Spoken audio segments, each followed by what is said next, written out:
Hello and welcome to civil services Gurukul guys. जो आज का हमारा टॉपिक है इट इज अबाउट आर्टिकल 4। अभी कल तक हमने आर्टिकल 3 देखा था। आज हम क्या देखेंगे? आज हम आर्टिकल 4 देखेंगे कि आर्टिकल 4 में क्या लिखा हुआ है और हम आर्टिकल 4 से अपना जो फर्स्ट पार्ट है उसको क्या करेंगे, कंप्लीट करेंगे। तो आर्टिकल 4 का टाइटल क्या है? लॉज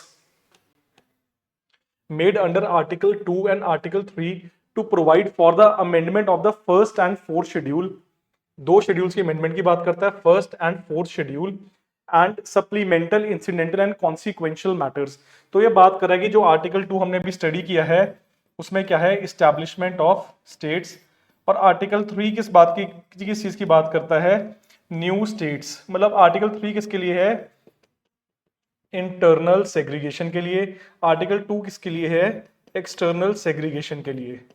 तो जो ये दो आर्टिकल्स है उसको ये क्या कर रहा है, आर्टिकल 4 उसको क्या कर रहा है, आर्टिकल 4 उसको कंप्लीट कर रहा है या उसको क्या कर रहा है, उसको क्लोजर पे लेके आ रहा है कि आर्टिकल 4 से हम क्या कर सकते हैं। तो ये कह रहा है कि जो भी लॉज आप बनाओगे आर्टिकल 2 और आर्टिकल 3 में, वो किसको चेंज करेंगे? फर्स्ट और फोर्थ शेड्यूल को। और वो मैटर्स क्या है? वो सप्लीमेंटल है, इंसिडेंटल एंड कॉन्सिक्वेंशियल है। तो देखते हैं इसके अंदर लिखा गया है। इसमें लिखा है any law referred to in article 2 and article 3 shall contain such provisions for amendment of first and fourth schedule. तो आर्टिकल 2 और 3 से हम क्या कर सकते हैं? फर्स्ट और फोर्थ शेड्यूल को अमेंड कर सकते हैं। As may be necessary to give effect to the provisions of the law and may also contain supplemental, incidental and consequential provisions including provisions as to representation in parliament and the legislature और legislature of the state or states affected by such law as parliament में deem necessary। तो ये कह रहा है कि जो भी आप आर्टिकल 2 और आर्टिकल 3 यूज करके चेंजेस लेके आओगे कॉन्स्टिट्यूशन के अंदर, वो क्या होंगे? वो एक ऑर्डिनरी प्रोसेस है। उससे क्या होगा? आपका first and fourth schedule accordingly change हो जाएगा।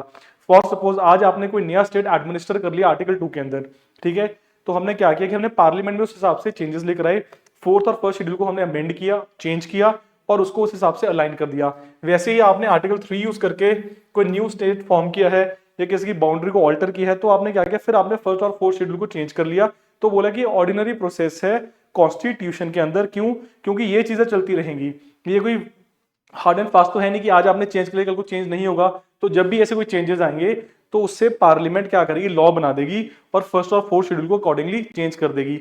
हो सकता है आज कोई स्टेट नया बन रहा है या कल हम किसी दो स्टेट्स को मर्ज करें तो भी चेंजेस लेकर आएंगे। इसके अंदर ये लिखा है। सेकंड क्या बोलता है? बोलता है no such law as aforesaid, जो ऊपर बात की गई है लॉ की, shall be deemed to be amendment to this constitution for the purpose of article 368। वो कहता है कि आपको इसको कॉन्स्टिट्यूशनल अमेंडमेंट एक्ट आर्टिकल 368 की तरह ट्रीट नहीं करना है। क्यों नहीं करना है? क्योंकि जो ये चीजें हैं ये अकॉर्डिंग टू द प्रेमाइस है कि ऐड करनी है, डिलीट करनी है। आपको कॉन्स्टिट्यूशन के बेसिक स्ट्रक्चर को या कॉन्स्टिट्यूशन को अमेंड करने की जरूरत नहीं है। क्यों जरूरत नहीं है? क्योंकि जब भी आपने आर्टिकल 368 यूज किया है तो आपने किसके थ्रू यूज किया है? Special majority. और हमने कल क्या देखा था, लाया हमने प्रीवियस लेक्चर में देखा था कि जो आर्टिकल 2 और आर्टिकल 3 के साथ आपने चेंजेस करने हैं वो किसके थ्रू होगा? Simple majority. क्योंकि वो क्या है? वो ऑर्डिनरी लीगल प्रोसीजर है। तो आपको कॉन्स्टिट्यूशन को चेंज करने की जरूरत नहीं है। आर्टिकल 368 इन्वोक करके उसको यूज करने की जरूरत नहीं है। यही क्या बोला है? यही आर्टिकल 4 में बोला है कि जो भी आप चेंजेस आर्टिकल 2 और 3 में कर रहे हो वो एक सिंपल मेजोरिटी से नॉर्मल लेजिस्लेटिव प्रोसीजर है। कॉन्स्टिट्यूशन को अमेंड करने की कोई भी रिक्वायरमेंट नहीं है। नेक्स्ट देखते हैं इसके अंदर क्या है कि supplemental incidental and consequential provision का मतलब क्या है। वो कहते हैं article 14 allows for provisions in these laws that are necessary to give effect. वो कहते हैं कि ये नेसेसरी है किसके लिए?